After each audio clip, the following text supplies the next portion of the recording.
कि जब चारों ओर अंधेरा छा रहा हो, कोई अपना न दिखाई दे रहा हो, केवल दुख ही दुख, अशांति ही अशांति, उस समय आप देखिएगा भारी से भारी संकट की निवृत्ति के लिए एकमात्र उपाय है।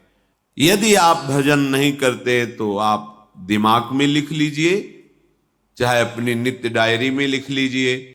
आप एक बात पर विश्वास कर लीजिए कि आपको कोई भी सुखी नहीं कर सकता।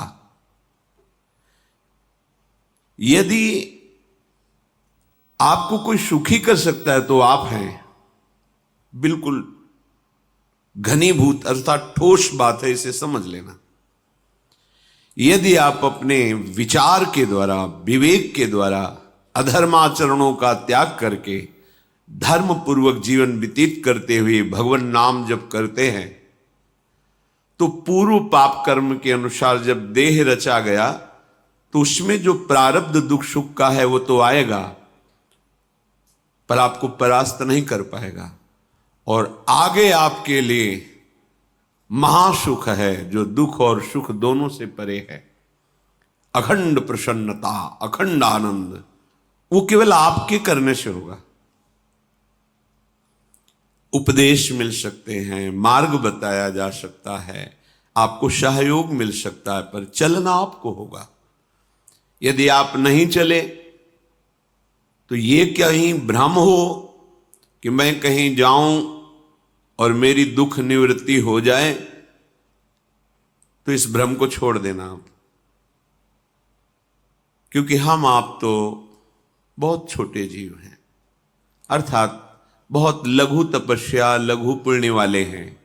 हम उन महापुरुषों की बात करते हैं जिन्होंने आजीवन ऐसा तप संचय किया, फिर भी उनके शरीर में भारी से भारी दुख देखे गए।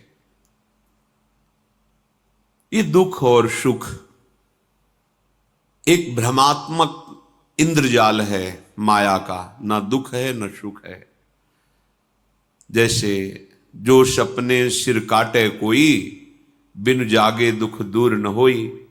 ऐसे स्वप्न में तुम चक्रवर्ती सम्राट बन जाओ तो जगने पर तुम थोड़ी रहोगे, तुम जो हो वही होगे। हम भगवान के चिदानंद अंश हैं। ये भूल कर हम अपने को स्त्री पुरुष, अच्छा बुरा, धनी निर्धन, दुखी सुखी आदि आदि बहुत सा प्रपंच है, इसे हम अपने दिमाग में बैठा लिया है। जब तक आप ये प्रपंच नहीं छोड़ोगे तब तक आपको सुखी कोई कर ही नहीं सकता, क्योंकि दुखालयम नाशवान संसार